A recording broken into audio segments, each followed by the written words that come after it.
बिस्मिल्लाहिर्रहमानिर्रहीम। आज के प्रोग्राम के साथ मैं हूं रसूलुल्लाह मलिक। नाज़रीन, एक तरफ मुज़ाकरात की बातें हो रही हैं तो दूसरी तरफ मुस्लिम लीग नवाज़ हो या पाकिस्तान तहरीक इंसाफ मुज़ाकरात की तरदीद करते हुए दिखाई देते हैं। पाकिस्तान तहरीक इंसाफ के चेयरमैन बैरिस्टर गौहर कहते हैं ना मुलाकात की ख्वाहिश है ना मुज़ाकरात की ख्वाहिश है, इसलिए हम मुज़ाकरात नहीं चाहते और ना ही मुस्लिम लीग नवाज़ के साथ हमारे कोई मुज़ाकरात हो रहे हैं। अगरचे पाकिस्तान तहरीक इंसाफ ने महमूद खान अचकज़ई को ये टास्क दिया है कि वो सियासी जमातों से बातचीत करें और तहरीक इंसाफ के बिहाफ पर बातचीत करें। मौलाना फजल रहमान के पास भी तहरीक इंसाफ गई, उनसे भी बात की कि सियासी जमातें मिल बैठें, लेकिन दूसरी तरफ हर रोज़ ये कह दिया जाता है कि हमें तो मुज़ाकरात की ना कोई ख्वाहिश है ना मुज़ाकरात करना चाहते हैं। ये रवैया एस्टेब्लिशमेंट के हवाले से इमरान खान सब साफ़ियों से मिलते हैं तो कहते हैं कि वो उन्हीं से मुज़ाकरात करेंगे जिनके पास इख्तियार है, यानी वो एस्टेब्लिशमेंट से बातचीत करना चाहते हैं। एस्टेब्लिशमेंट के अलावा किसी के साथ वो बातचीत नहीं करना चाहते। दोनों बड़ी सियासी जमातों को, मुस्लिम लीग नवाज़ और पीपल्स पार्टी को, वो कहते हैं कि इनके साथ बातचीत नहीं हो सकती, इन्होंने हमारा मैंडेट चोरी किया है। तो फिर मुज़ाकरात महमूद खान अचकज़ई किसके साथ करेंगे? मियां नवाज शरीफ ने भी इस बात का इजहार किया कि मुज़ाकरात होने चाहिए, सियासी जमातें मिल बैठें। मुल्की मसाइल से निकलने का वाहिद रास्ता ये है कि सियासी जमातें और तमाम इदारे मिलकर मुल्की मसाइल का हल तलाश करें। लेकिन अगर मियां नवाज शरीफ भी ये बात कहते हैं तो ख्वाजा आसफ हों, राना सनाउल्लाह हों, ये भी ये दलील देते हुए दिखाई देते हैं कि हमें मुज़ाकरात की कोई ज़रूरत नहीं है। फिर आखिर हो क्या रहा है? सियासी जमातें किसको बेवकूफ़ समझती हैं? क्या आवाम को बेवकूफ़ समझती हैं? आवाम के सामने सच क्यों नहीं लाना चाहती? इसी तरीके से जो कानून साजी होनी है, कई माह से ये बात चल रही है कि कानून साजी कौमी असम्बली के अंदर होनी जा रही है। चीफ जस्टिस ऑफ पाकिस्तान की मुद्दत मुलाजमत बढ़ाई जाएगी, नए जजेस की जो है वो तादाद जो है वो बढ़ा दी जाएगी। लेकिन आवाम को एतमाद में लेते हुए आखिर मसला क्या है? आवाम से वोट लिए जाते हैं, इन्हीं वोट्स की बुनियाद पर हुकूमतें बनती हैं, लेकिन वही आवाम जब इक़्तिदार में सियासी जमातों को ले आते हैं तो उन्हें सबसे ज़्यादा बेखबर रखा जाता है। फिर दूसरी तरह का देखा जाए तो इमरान खान साहब जो चांसलर का इलेक्शन लड़ना चाहते हैं, जो ऑक्सफोर्ड यूनिवर्सिटी के चांसलर का इलेक्शन तो लड़ना चाहते हैं, लेकिन उनके मुखालफिन मैदान में हैं, वो हर सूरत उनका रास्ता रोकना चाहते हैं। खतूत लिखे जा रहे हैं, ईमेल्स की जा रही हैं, पैगामात भेजे जा रहे हैं कि इमरान खान साहब की अहलियत नहीं है। और टेलीग्राफ हो या दी गार्डियन हो, वहाँ मज़ामीन छप रहे हैं इमरान खान साहब की अहलियत के हवाले से कि इमरान खान साहब को ऑक्सफोर्ड का जो है इलेक्शन चांसलर उनको नहीं होना चाहिए। हमारी लोकल सियासत अब लंदन तक पहुंची हुई है। लंदन में मुकाबला है हुकूमत का और अपोजिशन का। आइए आपको आज वो सुनवाते हैं कि रऊफ हसन साहब जो कि तहरीक इंसाफ के मरकज़ी रहनुमा हैं, वॉइस ऑफ अमेरिका को इंटरव्यू देते हुए वो इस्टेब्लिशमेंट से किस किस्म की तवक्को रखते हैं, क्या चाहते हैं। क्योंकि दूसरी तरफ तो सोशल मीडिया पर या तहरीक इंसाफ के दीगर रहनुमा ये कहते हैं हमें इस्टेब्लिशमेंट से बातचीत नहीं करनी, लेकिन रऊफ हसन साहब क्या कह रहे हैं ज़रा सुनिएगा। होगी यानी एक तरफ वॉइस ऑफ अमेरिका के सीनियर सहाफ़ी अली फुरकान को इंटरव्यू देते हुए जो है वो रऊफ हसन साहब कह रहे हैं कि हम जो कुछ कर सकते थे हमने किया है, गोया दरवाज़ों पे दस्तक दी है। यही बात आरिफ अलवी साहब साबिक सदर मुमलिकत ये कह चुके हैं कि हम नॉक करते रहेंगे जब तक कि दरवाज़ा नहीं खुलेगा। तो फिर तरदीद क्यों की जाती है कि जी हमें तो इस्टेब्लिशमेंट के साथ बातचीत नहीं करनी, इस्टेब्लिशमेंट अपना किरदार अदा करे, आइन के रहते हुए उनका अपना जो किरदार है उसी पे वापस जाए। तो फिर ये मामला आखिर इस किस्म के सामने क्यों आते हैं, इस पर भी बातचीत करेंगे। आज के प्रोग्राम के अंदर मेरे साथ मौजूद है पंजाब असम्बली में अपोजिशन लीडर हैं, सीनियर सियासतदान हैं, पाकिस्तान तहरीक इंसाफ से वाबस्ता है, मलक मोहम्मद अहमद खान साहब। बच्चर साहब बहुत बहुत आपका शुक्रिया प्रोग्राम में वक्त देने का। उनके साथ तशरीफ रखते हैं पाकिस्तान मुस्लिम लीग के सीनियर रहनुमा निहाल हाशमी साहब, जबकि थोड़ी देर बाद हमारे साथ मौजूद होंगे जमीयत उलमा इस्लाम से मुफ्ती किफ़ायतुल्लाह साहब, सीनियर रहनुमा JUI के। मलक अहमद खान भच्चर साहब जो बात कर रहे हैं रऊफ हसन साहब कि हम इस्टेब्लिशमेंट के लिए जो कुछ कर सकते थे हमने किया है, क्या कुछ किया है जिसके बावजूद आपके लिए दरवाजे नहीं खुले? सर बात यह है कि देखें, हमारा पहले दिन से एक स्टांस है कि हम बातचीत करना चाहते हैं। अब उसके लिए जो शराइत हैं वो क्या हैं, TORs क्या हैं? एक TORs वो दे रहे हैं जो कि हमें मंजूर नहीं कि सबसे पहले हम अपने आप को मुजरिम साबित करें, बल्कि मुजरिम अपने आप को मान लें कि आज दिन तक जितने कसूर गुनाह जो कुछ भी हुए हैं वो पाकिस्तान तहरीक इंसाफ ने किए हैं। एक हमारे TORs है मलिक साहब, और वो TORs ये हैं कि हम ये चाहते हैं कि जुडिशल कमीशन बनाया जाए 9 मई का। ठीक है। उसके बाद चेयरमैन साहब ने कैटेगोरिकली ये कहा है कि आप सीसीटीवी कैमरास हैं वो लगाएं। ठीक। और वो जब सीसीटीवी कैमरास जो हमारे नजदीक जो हकीकत छुपाई गई है वो होंगे, और जो दूसरा हम ये चाहते हैं कि जो साहिब अख्तियार है, आपको भी पता है मलिक साहब साहिब अख्तियार कौन है। अब ये 22 अगस्त वाला जो जलसा हमने कैंसिल किया, ये आपको भी पता है कि हमें इतला मिली है कि इस जलसे को कैंसिल किया जाए। इस जलसे को बाय वर्च्यू ऑफ सिक्योरिटी ये जलसे में नुकसान होगा तो हमने कैंसिल किया। तो और हम रऊफ हसन साहब का यही मतलब है कि और हम क्या कर सकते हैं, हमें बताया जाए। हम तो यही कर सकते हैं जो कुछ किया है, लेकिन असल बात ये है लिया जाए मतलब ये लिया जाए कि आप मुस्लिम लीग नवाज से, पीपल्स पार्टी से मुज़ाकरात नहीं चाहते, एस्टेब्लिशमेंट से बातचीत चाहते हैं, तो फिर महमूद खान अचकज़ई साहब क्या करेंगे? सर बात यह है कि मैं आपको अर्ज करूं कि हम हर उस जमात से जो बाअख्तियार है अपने आप में हम बातचीत करना चाहते हैं।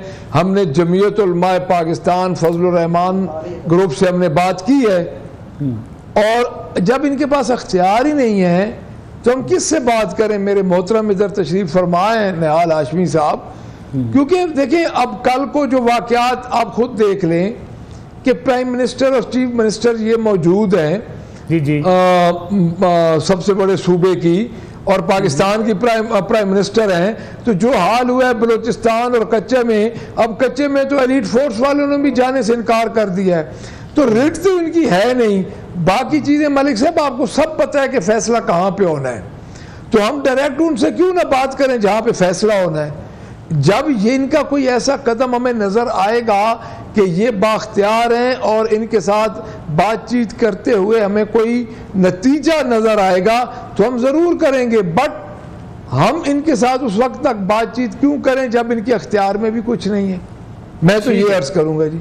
निहाल हाशमी साहब, अगर आपके इख्तियार में ही कुछ नहीं है और PTI ने मुज़ाकरात इस्टेब्लिशमेंट से करने हैं, तो मियाँ नवाज शरीफ फिर किन मुज़ाकरात की बात कर रहे हैं, किन सियासी जमातों से कह रहे हैं आइए मिल बैठे, तमाम इदारे मिल बैठे, मुल्की मसाइल का हल निकालें। आज बैरिस्टर गौहर भी कहते हैं कि हमने पीपल्स पार्टी PMLN से बातचीत तो नहीं करनी।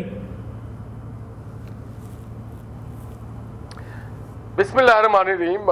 मलिक साहब, जब आप सवाल कर रहे थे और इंट्रो दे रहे थे तो तारीख के झरोखों में हम भी देख रहे थे कि जब PTI के एक्स चेयरमैन वज़ीर आज़म थे, जब वो अमेरिका गए, जब उनके मामलात चलते रहे, जब उनकी हुकूमत चलती रही, और पहले दिन जब हमने देखा कि मोहतरम ऑपोजिशन लीडर उस वक्त के शहबाज शरीफ साहब ने उनको एक जामे मुज़ाकरात की बात की और उन्होंने पहली तकरीर में ऑफ़र की कि आए मिसाक़ जमहूरियत करते हैं, और बिलावल भुट्टो ने कहा कि हम कदम बढ़ाओ इमरान खान, हम तुम्हारे साथ हैं। और इससे बड़ा, और वो भी कहाँ पे, जो बेस्ट फोरम है पॉलिटिकल लोगों की बात करने की, और the best forum is that जो कॉन्स्टिट्यूशनल है, डेमोक्रेटिक है, लॉजिकल है, वो है पार्लियामेंट। और उन्होंने पार्लियामेंट को रद्द कर दिया, वो पार्लियामेंट में जाते ही नहीं थे, वो किसी बात, और जब कोई बात होता तो वो कहते थे NRO मांग रहे। भाई हमने तो 2-2 साल जेलें काटी है ना। आप नवाज शरीफ साहब को ले लें, आप शहबाज साहब को ले लें, 22 महीने शहबाज साहब रहे, मरियम बीबी को ले लें, हमजा शहबाज को ले लें, कैप्टन सफदर ले लें, आप राणा सनाउल्लाह साहब को ले लें, आप Ehsan Iqbal, whosoever, just you name it, everyone was in jail and no one was crying, no one was asking कि जी बात कर लें और ये हो जाएगा और वो हो जाएगा, no one was writing a letter to the IMF। अब यहाँ जो मोहम्मद नवाज शरीफ साहब ने बात की है वो ये की है कि एक जमहूरी मुल्क है, जमहूरी मुल्क पे किसी फ़र्द वाहिद का ये रियासत नहीं है, ये हम सब के बाप के मुल्क है और हम सबकी औलादों का मुल्क है। यहाँ ना कोई बादशाह है, ना कोई सरदार है, ना कोई मालिक है, हम भी मालिक हैं, हमारे आने वाली नस्लें भी मालिक है। तो आए बैठ के सब सारे मुश्तरका हम शेयर होल्डर हैं, कॉमन शेयर होल्डर इस मुल्क के। तो आए बैठ के बात करें, खा वो जुडिशरी में हो, इस्टेब्लिशमेंट में हो, ट्रेडर्स हो, मीडिया के लोग हों, हमें बैठ के अपने घर को बेहतर करना, हम सब इस घर में रहने वाले और हम हम सबका कंट्रीब्यूशन इस घर में। तो हमारे घर में अगर कोई तकलीफ है, कोई खिड़की खुल गया है या कहीं पे पानी का पाइपलाइन फट गया है, तो हम सब मिल के, बाहर वाला तो आके नहीं हमारे घर का पाइपलाइन ठीक करेगा या गैस का लाइन ठीक करेगा, बिजली का बिल भरेगा, ये तो हम नहीं करना, घर के लोगों ने करना है। तो कई वक्तों में होता है कि तेरा कमरा छोटा है, मेरा कमरा बड़ा है, तेरे कमरे में ज्यादा सोफे रखे हुए हैं, मेरे कमरे में नहीं है, मगर इसे बैठ के हल होता है और बैठने की जगह जो है पार्लियामेंट है। ये हम भी इनसे बात कोई इस तरह की बात नहीं करना चाहते हैं, ये जरूर बात करें, इनको हक है, पार्लियामेंट में आके बात करें। अगर इनके जिस तरह से मलिक साहब सूबाई असेंबली पंजाब के नुमाइंदगी करते हैं और कलेक्टिव नुमाइंदगी करते हैं अपोजिशन का, तो ये बात करें, उस फोरम पे बैठ के बात करें। महमूद खान अचकज़ई से मुज़ाकरात आप नहीं करेंगे हाशमी साहब? ये महमूद खान अचकज़ई साहब हमारे मुल्क के शहरी हैं, अच्छे सियासतदान हैं, वो जब आएंगे, जिस वक्त भी आके बात करना चाहेंगे पाकिस्तान की बेहतरी के लिए, बलूचिस्तान के बदअमनी के खात्मे के लिए, मुल्क की बेहतरी के लिए, हमारे दरवाजे, हमने कभी नो नहीं कहा है किसी को, but it should be a meaningful dialogue. ये किसी के जेल से जाने या किसी की चोरी के माल को छुपाने की या किसी के केसेस को राइट ऑफ करने के लिए तो नहीं होगी बात कि जनाब अगर आपने कौमी खजाना से लगभग 200 मिलियन पाउंड्स का बेड़ा गर्क कर दिया हो, अगर आपने बेशुमार कौमी खजाने पे चूना लगाया हो, अगर आपने मेट्रो बनाते हुए केपी में चूना लगाया हो, अगर आपने बात की हो IMF को लेटर लिखा हो, अगर आपने बात की हो कि जनाब इस मुल्क पे तो एटम बम मार देना चाहिए, अगर आपने बात की हो कि जला दो, आग लगा दो, बर्बाद कर दो, फिर उस पर हम बात नहीं करेंगे। इसलिए बात नहीं करेंगे, मुझे याद है नीले गंबद पे ये और शेख रशीद खड़े होकर ये कह रहे थे कि घेर लो, गिरा दो, मार दो, जला दो, आग लगा दो। हम तो इस पर बात नहीं करेंगे कि PTV पे कैसे हमला किया जाएगा, हम तो इस पे बात नहीं करेंगे कि PM हाउस पे कैसे हमला किया जाएगा, हम तो इस पे बात नहीं करेंगे कि इस्लामाबाद के गमलों को और दरख्तों को और मीडिया वालों को कैसे आप ठुकाई करें, हम तो ये नहीं करेंगे। हम बात करेंगे कि इस मुल्क में नए सड़कें बनाए जाए, कारखाने लगाए जाए, नौजवानों को रोजगार दिया जाए, लैपटॉप दिया जाए, अमन का गहवारा बनाया जाए, इस मुल्क को, हमारे बॉर्डरों को सिक्योर किया जाए, सेव किया जाए। इस पे बात करें तो जरूर करेंगे, मगर हम तकरीबकारी का हिस्सा नहीं है, इसलिए हम किसी तकरीबकारी में अपना हिस्सा नहीं डाल सकते और हम तकरीबकारों से बात नहीं कर सकते। उसके लिए कानून है, कानून एक्शन में आ रहा है। जो लोग भी गैर कानूनी काम करते हैं वो कानून एक्शन में आते हैं और वो कानून अगर वो समझते हैं कि दे आर इनोसेंट, तो अगर उनके खिलाफ एविडेंस नहीं होगा, नॉट प्रूवन गिल्टी, तो बरी हो जाएंगे। बच्चन साहब, ये NRO की बात अक्सर करती है हुकूमत कि जी NRO लेना चाहते हैं इमरान खान साहब, इसलिए हम बातचीत नहीं करना चाहते। आप लोग कहते हैं हम उनसे बातचीत नहीं करना चाहते। NRO मांगती है इमरान खान साहब के लिए पाकिस्तान तहरीक इंसाफ मौजूदा हुकूमत से? देखिए जी, मैं निहाल हाशमी साहब काबिल एहतराम है, मैं उनकी खिदमत में ये अर्ज़ करूँगा, उसमें ये कहना चाह रहे हैं कि हमको बहुत बड़े तकरीबकार हैं। क्रक्स ऑफ द जो इनकी बात हाशमी साहब की है, तो बात ये सर कि जब आपकी सोच ये होगी ना जी, अगर आप राइट ऑफ की तरफ जाएं कर रहे या वो तो एक 90s की दिहाई में इतना एक गंद फैला हुआ है कि अगर उस तरफ जाएंगे तो पता नहीं क्या से क्या सामने आ जाएगा। दूसरी बात यह है जी कि हम भी बेस करते हैं 9 मई पे। अच्छा, 9 मई के लिए हम कह क्या रहे हैं मलिक साहब? हम ये नहीं कह रहे कि आप हमें हमको माफ़ी दे दें, ना हम माफ़ी मांगने के लिए तैयार हैं। हम ये कह रहे हैं कि इस वक्त हुकूमत वक्त है, जिस तरीके से भी मिल गई हुकूमत, वो मुस्लिम लीग नून की हुकूमत मरकज़ में भी है और पंजाब में भी है, तो क्यों ना ये जुडिशल कमीशन बना दें। अगर उसमें जुडिशल कमीशन में हमारा कसूर डिटरमन हो जाता है, क्योंकि अभी तक आप अगर थोड़ा सा इसमें जाएं ना जी, थोड़ा सा पीछे जाएं तो जितने केसेस थे, बेसलेस केसेस थे, सब फारिग हो रहे हैं।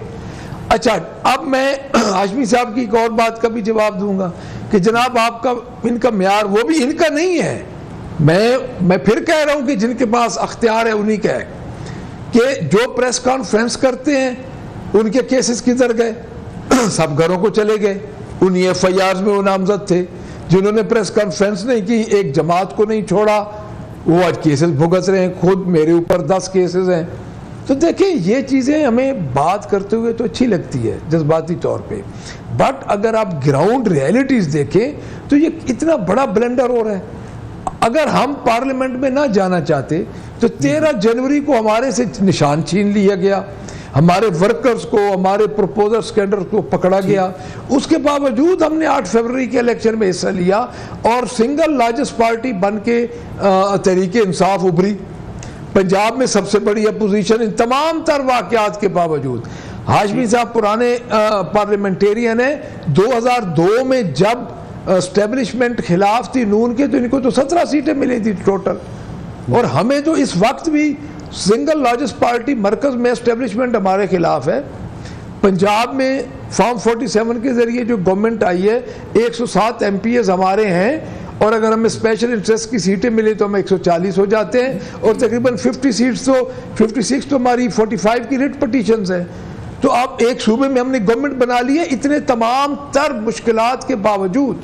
जी। तो मैं इसमें देखें इसमें हो क्या रहा है, अगर किसी न किसी जगह पे इनको एक टक लगाना पड़ेगा, और वो टक ये होगा कि सियासी जमातें अपने फैसले खुद करें। उसके लिए हम ये समझते हैं कि पाकिस्तान मुस्लिम लीग नून के पास इस वक्त सबसे बेहतर टाइम है कि वो जुडिशल कमीशन बना दे और सब फरीकैन को सुने।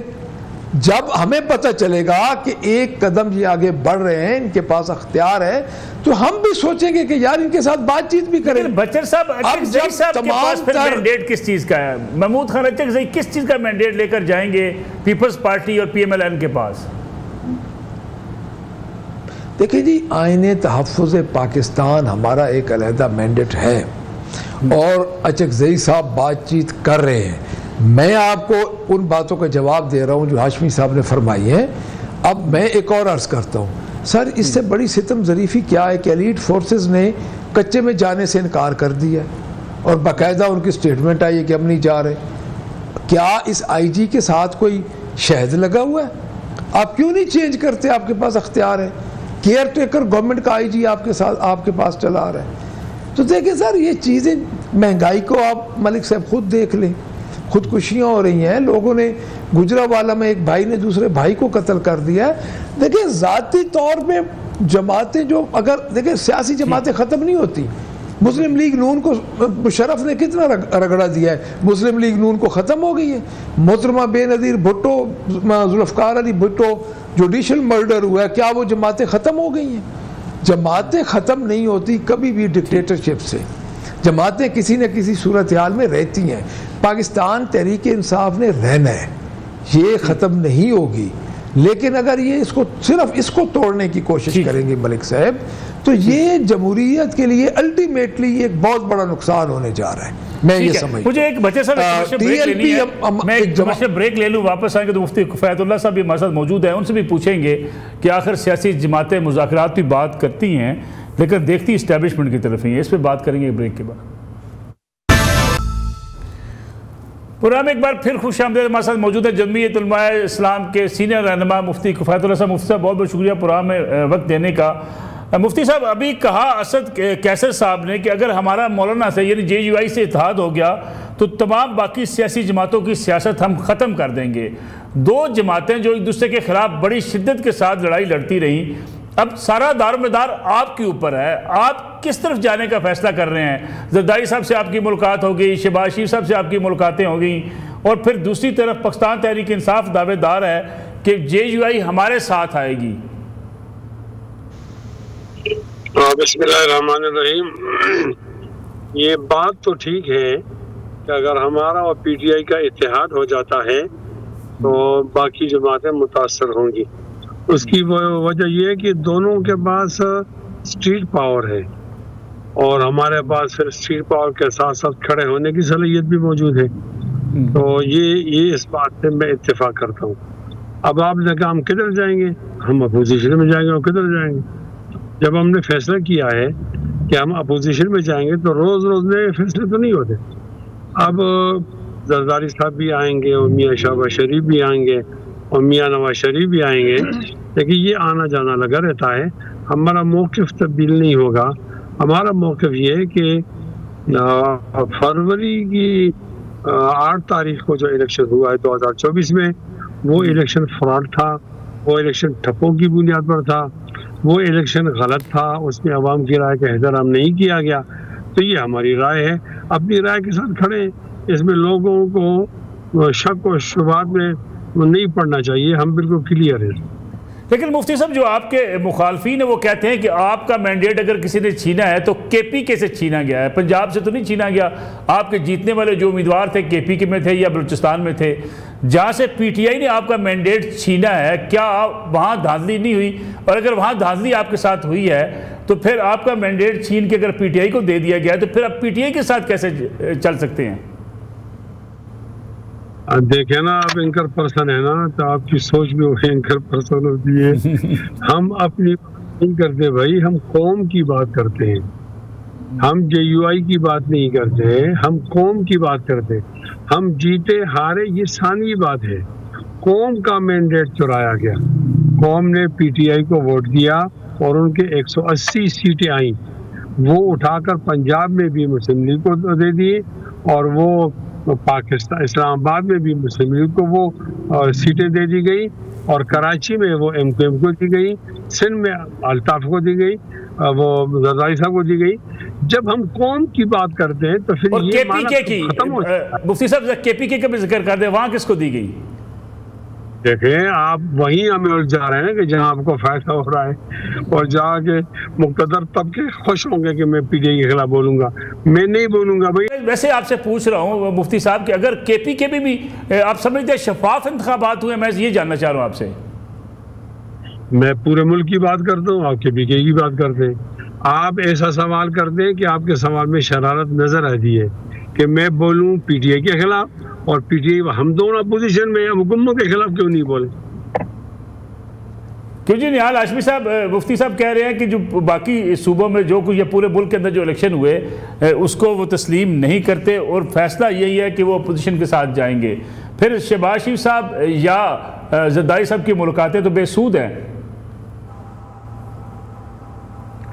देखिए मलक साहब, मौलाना साहब बहुत ही जहादीदा आदमी हैं, मगर मैं समझता हूँ कि उन्हें दूसरी तरफ वो एक आलम दीन भी है और बड़े सच्चे पक्के मुसलमान हैं। तो हम तो कमज़ोर लोग हैं, मगर इस पे भी हमारा ईमान है कि आदमी को सच के साथ जाना चाहिए और बोलना चाहिए और इंसाफ के साथ जाना चाहिए।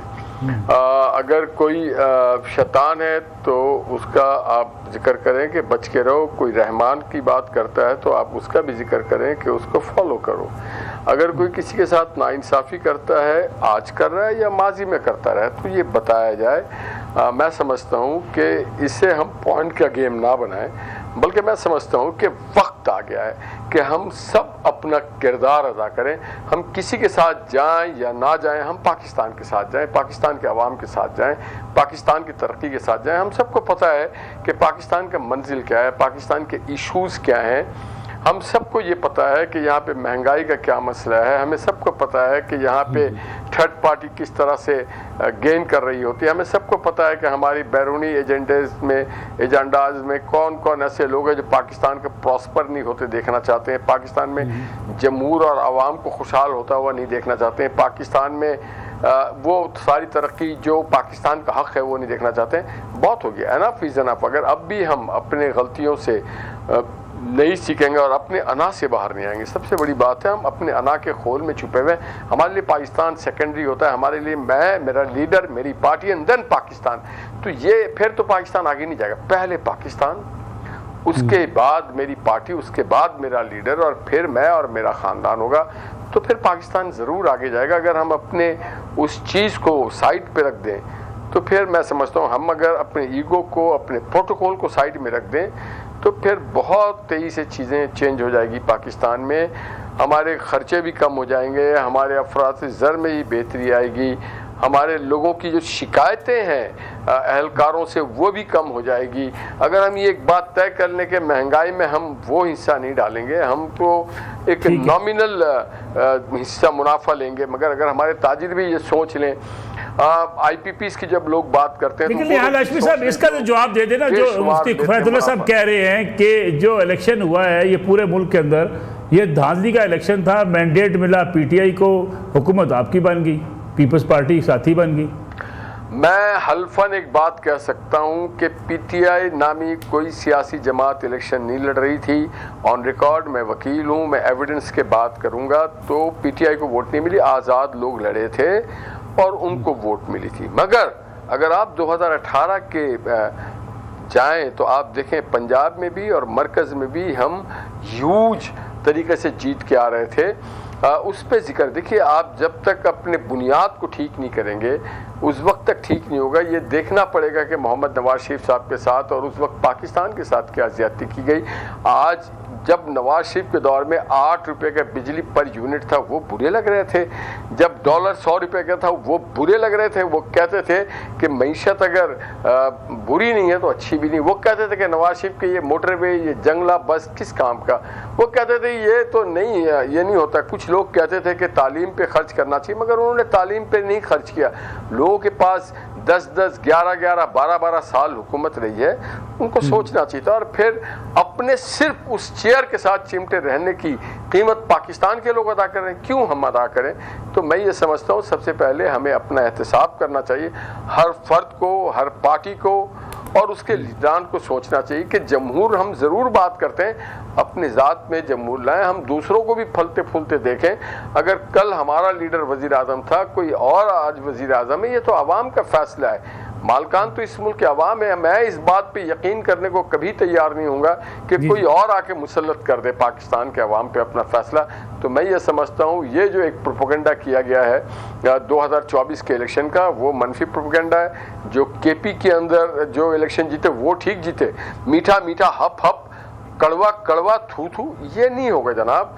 आपने मीठा माने आप जर्दा को पुलाव में मिला के खाएं तो फिर आपको समझ में आएगा होता क्या है। कुछ दिन खा लें जर्दा पुलाव एक साथ मिला करके, और फिर बाद में जब आपकी ठीक हो जाएगी मामला, पेट ठीक हो जाए तो फिर जर्दा अलग कर लें, पुलाव अलग कर लें, फिरनी अलग कर लें, जो चाहे करें, मगर फिलहाल तो आपको जर्दा पुलाव मिला के ही खाना पड़ेगा। ठीक है मौलाना हम बचर साहब जिसका जिक्र निहाल हाशमी साहब कर रहे हैं कि आए गुर्बत है, महंगाई है, बेरोजगारी है, इन नुकात पर मिल बैठे, इन नुकात पर तो बातचीत होनी चाहिए। लेकिन हमने देखा सियासी जमातें एक दूसरे को गिराने में या अपने आप को इक़्तिदार में लाने के लिए तो करती हैं जद्दोजहद, अवामी मसाइल पे उस तरह से आवाज़ नहीं उठाती। ना आज की अपोजिशन, ना आज की हुकूमत किरदार अदा कर रही है।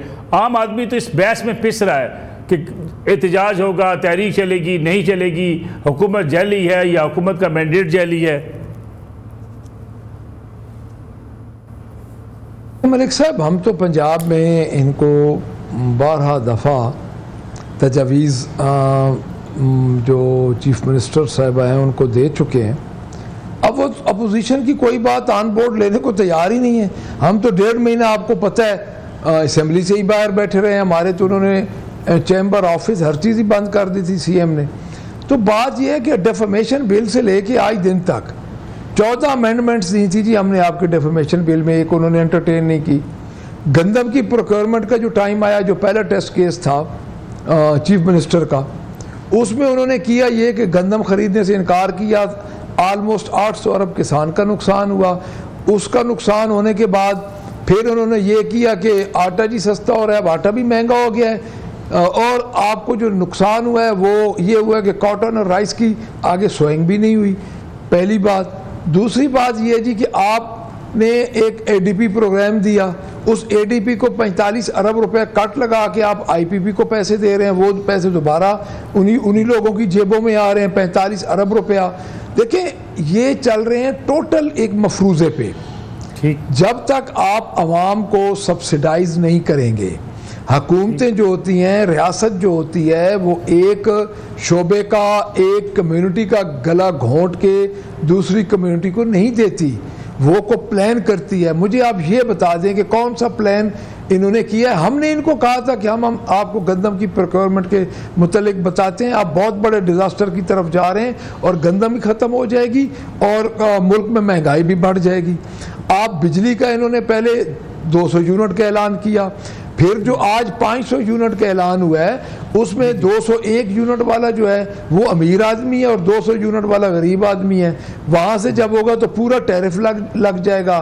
कमेटी और प्रोटेक्टेड सारेफीन और फाइलर सारेफीन ये गेमें कर रहे हैं जी। बात ये है कि हम सड़क पे भी बैठे रहे हैं। हमने 14 अगस्त को एक रैली पुरमन निकाली, हमारे ऊपर हमला हुआ, मेरे अपने ऊपर हमारे ऊपर पुलिस से हमले करवाए गए।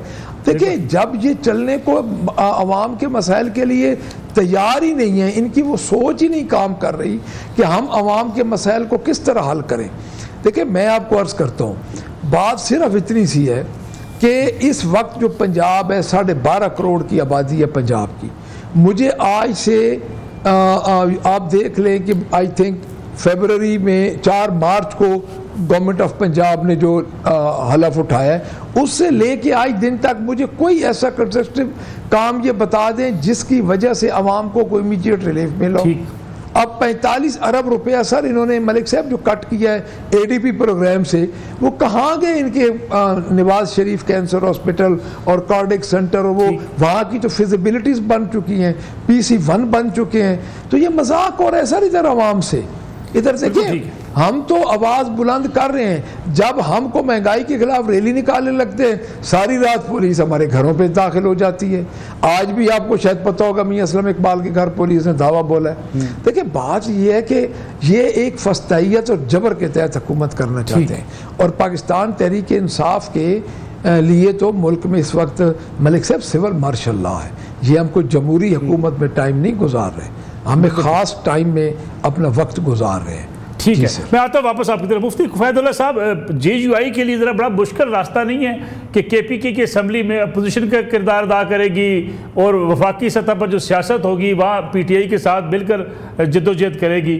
फिर 2018 में मैं आप अपने हमारे प्रोग्राम के अंदर भी मौलाना फजल रहमान साहब ने खुद भी इमरान खान साहब को सिलेक्टेड और उनके खिलाफ एक पूरी जद्दोजहद की कि उन्हें लाया गया, मुसल्लत किया गया। वो जो मुसल्लत करदा इमरान खान साहब थे, आज आप समझते हैं कि वो जमहूरियत की अलामत है, ये आपके मुखालफिन आप पर तनकीद करते हैं? देखिए आपके सवाल के 2 जुज़ हैं ना। एक जुज़ तो ये है कि PTI की हुकूमत है, तो जब हम तहरीक चलाएंगे और सारी की सारी इसी डिज़ार हो जाएंगी तो नए इलेक्शन हो जाएंगे, ये गिला भी ख़त्म हो जाएगा। और दूसरा जो ये कि कल एक कोई आदमी सिलेक्टेड था और आज उसको क्यों नहीं कोसा जा रहा, तो माफ़ कीजिए हम अशखास की पॉलिसी नहीं बनाते, हम तो पॉलिसी बनाते हैं उसूलों के लिए। हमारा असल और उसूल ये है कि आइन पर अमल किया जाए। अब ये काम उन्होंने किया है 2018 में तो हम मुखालिफ हो गए थे, ये काम उन्होंने किया है 2024 में तो हम मुखालिफ हो गए थे।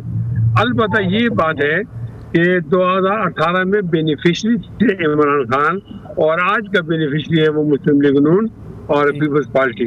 तो फिर इसका फिर माना ये हुआ कल जो PTI का मुद्दा था वो गलत था, आज ठीक है। और इसका माना फिर दूसरा ये हुआ कि कल जो PMLN और पीपल्स पार्टी का मुद्दा था वो ठीक था, आज गलत है। देखिए ना, ये दोनों पार्टियां बदलती रहती हैं। इनका ये तर्जुमा है कि अगर दानली हमारे हक में हो फिर तो ठीक है और दानली किसी और के हक में हो तो गलत है। ये दोनों इदारों के करीब जाने के लिए कोशिश कर रहे हैं। हमारा ये ज़हनी नहीं है, हमारा किसी से ज़ाती ताल्लुक भी नहीं होता, दुश्मनी भी नहीं होती। पिछले इंतखाबात में कहा ठप्पे नहीं लगाओ वरना मुखालिफ होंगे, हम हो गए। अभी हमने कहा ठप्पे नहीं लगाओ, तो हम तो किसी पार्टी के मुखालिफ तो नहीं है। यानी फिर बोले साहब आप ये कहना चाह रहे हैं कि मुस्लिम लीग नवाज हो, पीपल्स पार्टी हो, उन्हें अपनी मर्जी के इलेक्शन चाहिए, खा PTI हो उसे भी अपनी मर्जी के इलेक्शन चाहिए? हाँ, ये मैं बिल्कुल कहता हूँ। इसलिए PTI पर एक इल्ज़ाम है 2018 का और PP पर और नून पर इल्ज़ाम है 2024 का। JUI पर न 18 में इल्ज़ाम है, न ये इल्ज़ाम 24 में है, न 13 में है, न 8 में है, न 2 में है और न 1990 के दाई में है। तो अल्हम्दुलिल्लाह हमारा मौक़िफ़ मजबूत होता है, इसलिए लोग हमें पसंद करते हैं। हमारा चेहरा खूबसूरत होता है, इसलिए लोग हमें पसंद करते हैं। हम पुरअमन लोग होते हैं, इसलिए लोग हमें चाहते हैं। मौलाना तहरीक चलाने का फैसला हो चुका है हुकूमत के खात्मे के लिए? हो तो गया है, लेकिन थोड़ी बात आ गई ना, ये फैज़मीद पकड़ा गया ना, तो इससे कुछ हम भी सोच रहे हैं कि यार अगर कोई इदारा अपने लोगों की गलतियों का मुहासबा करता है तो क्यों ना उनको कुछ देर के लिए देख लिया जाए, वरना हमारी तारीख तो जारी है। यानी मुसलसल रोडों पर है हमारा कारकुन, हमने तारीख ख़त्म नहीं की। कोई ऐसा इंतखाबी इत्तेहाद भी बन सकता है JUI का या PTI का कि नहीं? नहीं, फिलहाल ये तो कबल वक्त होगा। अलबत्ता हमारा एक जलसा हो रहा है मीनार पाकिस्तान पर 7 सितंबर को। मैं तमाम पैनलिस्ट को उसमें शिरकत की दावत देता हूँ। यहाँ प्रोग्राम एक ब्रेक का वक्त हुआ है, वापस आते हैं इस कमर्शियल ब्रेक के बाद। प्रोग्राम एक बार फिर खुश आमदीद। जी निहाल हाशमी साहब, मौलाना जो बात कर रहे हैं वो तो कहते हैं कि हम तो 2018 के इलेक्शन में जो धांधली आपके साथ हुई उसके भी मुखालफ, अगर आज 2024 में हुई है उसके भी मुखालफ हैं। देखिए, हम मौलाना की बात को बहुत इज्जत की निगाह से देखते हैं। मौलाना ने जो बात की ठीक है, हम लोग फरिश्ते नहीं है ना, फरिश्ते मुल्क में कोई फरिश्ते नहीं रहता, हम इंसान हैं। और मगर हम वो वाले इंसान हैं जो हम कम सीखते हैं। हम 75 साल से गलतियां कर रहे हैं। अब देखिए, फिर मैं आपको एक बात बताऊंगा, जो आज महवर है, the talk of the town है, दैट इज डायलॉग। डायलॉग होना चाहिए, मैं समझता हूँ किसके दरमियान, वकील और जज के दरमियान, वकील और जो मुजरिम है, उसके मुलजिम है, उसके दरमियान होना चाहिए। डायलॉग होना चाहिए पार्टी टू पार्टी। आज पाकिस्तान में एक तबका इस बात पे लगा हुआ है कि इमरान खान को डिस्कस किया जाए। इमरान खान पाकिस्तान नहीं है, he is not Pakistan. Pakistan एक हकीकत है जहाँ पे 24 करोड़ लोग बसते हैं, जिनको रोज़ाना पानी भी चाहिए, रिस्क भी चाहिए, रोज़गार भी चाहिए, सुकून भी चाहिए, अमन भी चाहिए, उनके बच्चों को मुस्तकबिल भी चाहिए, घर चाहिए। ये जो हमारे टेलीविज़न पे टॉक शोज होते हैं, इस पे मैं समझता हूँ कि हमें फोकस करना चाहिए आम लोगों की जो मसाइल हैं। और इस पे मैं ये दावे से कहता हूँ, मेरी पार्टी आज जो मलक साहब कहेंगे और ये मानेंगे कि हमने वुमेन एम्पावरमेंट की बात की, मरियम ने उसे हकीकत का रूप दिया। आज देखें कि जो हमारी पुलिस की फोर्स है उसमें भी उन्होंने वुमेन्स को एम्पावर किया। उन्होंने अगर कहा नौजवानों को एम्पावर करेंगे तो उन्होंने नौजवान कैबिनेट भी लाई, नौजवानों को वो भी दे रहे हैं। अगर उन्होंने कहा कि हम बिजली का बिल कम करेंगे, it is a debatable question कि क्या कौन सा फार्मूला के तहत क्या मगर कर रहे हैं। हम आम लोगों की बात करते हैं और आम लोगों की बात करते रहेंगे। और आम लोगों की बात करने की वजह से हमने माजी में भी तकलीफ हमने उठाई है। इनके पास, पीटीआई के पास हुकूमत थी और हुकूमत है केपी में, उन्होंने क्या 1 करोड़ नहीं, चलो 1 लाख ही नौकरी दी? क्या उन्होंने 50 लाख ना सही 5 लाख नौकरी दी? क्या उस सूबे में अमन किया? क्या वहाँ पे डैम बनाए, रोड बनाए, कारखाने बनाए, नेटवर्क बनाए, करप्शन का खात्मा किया? उन्होंने तो कहा था करप्शन फ्री पाकिस्तान कर देंगे। हमारी जो बुनियादी चीज़ है हम उससे डिस्ट्रैक्ट हो रहे हैं। हमें चाहिए कि हम आज बैठें और अपना हम बनाएं अपने मंशूर और हम देखें कौम हमसे क्या तकरार करती है। बिल्कुल ठीक है। आज अगर हमारी हुकूमत गलत काम करेगी, डिलीवर एक मिनट सिर्फ कंप्लीट करो। आज अगर हम डिलीवर नहीं करेंगे, अगली बार हमें वोट नहीं मिलेगा। देखिए, बात सारी है कि लोग किस बुनियाद पे वोट डालते हैं, आपके काम पे, आपके किरदार पे। आज तक जो हमारी लेगेसी है मोहम्मद नवाज शरीफ साहब की, वो है पाकिस्तान की डेवलपमेंट, वो है न्यूक्लियर पावर से लेकर के मोटरवे तक। और आज अगर शहबाज शरीफ पे लोग भरोसा कर रहे हैं तो इसलिए कि उन्होंने जिस तरह से लाहौर शहर और कराची शहर का मुकाबला नहीं था, वो एक पिंड था और हम एक रोशियों का शहर था। आज मुकाबला उल्टा हो गया। आज Lahore is a modern city with all modern facilities. तो बड़ी मदद आपसे शहबाज शरीफ साहब के खिलाफ वोट डालेंगे और उसके लिए वोट डालेंगे जिन्होंने उनके बच्चों को गाली और बदतमीजी सिखाई है। हमें बहुत संजीदगी से अपने अपने किरदारों पे गौर करना पड़ेगा। चूंकि मुझे अब प्रोग्राम वाइंड अप करना है, मलिक अहमद खान बच्चर साहब, मुफ्ती फैजुल्लाह साहब ने बड़ी खूबसूरत बात की कि 2018 में भी यही मुखालफ थी कि जब पीटीआई को सिलेक्ट किया गया। 2024 में आज भी वो मुखालफत कर रहे हैं कि पीटीआई पीपल्स पार्टी और पीएमएल बेनिफिशरी हैं। पीटीआई अगर मान ले कि ठीक है 2018 में उन्होंने गलती की, 2024 आपका फिर पॉइंट वैलिड हो जाएगा कि भाई आज की हुकूमत के खिलाफ आपकी बातचीत। देखिए मलिक साहब, हमारे चेयरमैन बानी पीटीआई तो ये बात कह चुके हैं कि 2018 में हुकूमत लेना मेरी गलती थी। कई दफ़ा वो तो कह चुके हैं, पहली बात। दूसरी बात, जमीयत उलमा इस्लाम के हवाले से मैं पहले एक बात कर चुका हूँ कि जो सबसे पेशरफ्त, अच्छी पेशरफ्त, ये एक बहुत बड़ी सियासी पार्टी है और मसलकी तौर पे एक बड़ा कद रखते हैं जितने भी उलमाए जय्यद उलमाए कराम है, कि एक हमारी तलखी थी वो कम अज़ कम ख़त्म हो चुकी है। एक होता है इख्तलाफ राय, जो हमें सबसे बड़ी कामयाबी हुई है कि तलखी मौलाना साहब से जो एक जमाती तलखी थी वो ख़त्म हो चुकी है, और ये बहुत बड़ी मैं कामयाबी समझता हूँ इसको। बाकी जो इंतखाबी इत्तेहाद होते हैं, जो जमातें इकट्ठा इलेक्शन मिल के लड़ती हैं, ये उन जमातों के अपने फ़ैसले होते हैं, आज़ादाना फ़ैसले होते हैं, लेकिन ये एक बहुत बड़ी जमात है, एक बड़ी काबिल इज़्ज़त लोग हैं इसमें। तो सबसे बड़ी खुशी की बात है कि हमारी तलखी ख़त्म हो चुकी है। तो अब सियासी डायलॉग होंगे, वो कामयाब होंगे नहीं होंगे, वो दोनों जमातें आज़ाद हैं अपने मंशूर में, वो जो फैसला करेंगे वो काबिल कबूल। मुफ्ती किफ़ायतुल्लाह साहब, आपसे फाइनल वर्ड में आपको चाहूँगा मैं, सियासत की तलखियाँ आपको लगता है आने वाले दिनों में और कम होंगी? अगर आप बुनियाद से बीमारी को और बुराई को निकालेंगे तो आपका मुल्क तरक्की करेगा, और अगर आप उनको जड़ों से नहीं निकालेंगे, ऊपर से काटेंगे, तो ये गलत होगा। ये हमारा 76 साल से वतीरा है कि गलती करते हैं लोग, मुजरिम लोग जुर्म कर लेते हैं, कुछ अरसे के बाद की मईशत की बात है मिट्टी पाओ, ये मिट्टी पाओ वाली पॉलिसी गलत है।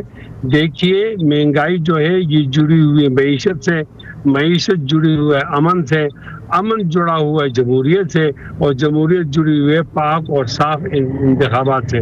जब आपकी बुनियाद ही ठीक नहीं, आप ऊपर क्या तरी करेंगे? आज भी इस हुकूमत को चलता किया जाए, मैं समझता हूँ कि ये पहली ठीक रख दी गई। इंशाल्लाह पाकिस्तान अल्लाह की नेमत है, हम न सिर्फ तरक्की करेंगे बल्कि और कौमों की सरबराही और क़यादत भी करेंगे इंशाल्लाह। बहुत शुक्रिया। मुफ्ती किफ़ायतुल्लाह साहब हमारे साथ मौजूद थे, मलक अहमद खान बच्चर और निहाल हाशमी साहब आज के प्रोग्राम में की गुफ्तगू थे। नाज़रीन, ये आज का प्रोग्राम था। अगले जुम्मे रात 10 बजकर 1 मिनट पर आपसे दोबारा मुलाकात होगी। इजाज़त दीजिए, अल्लाह हाफ़िज़।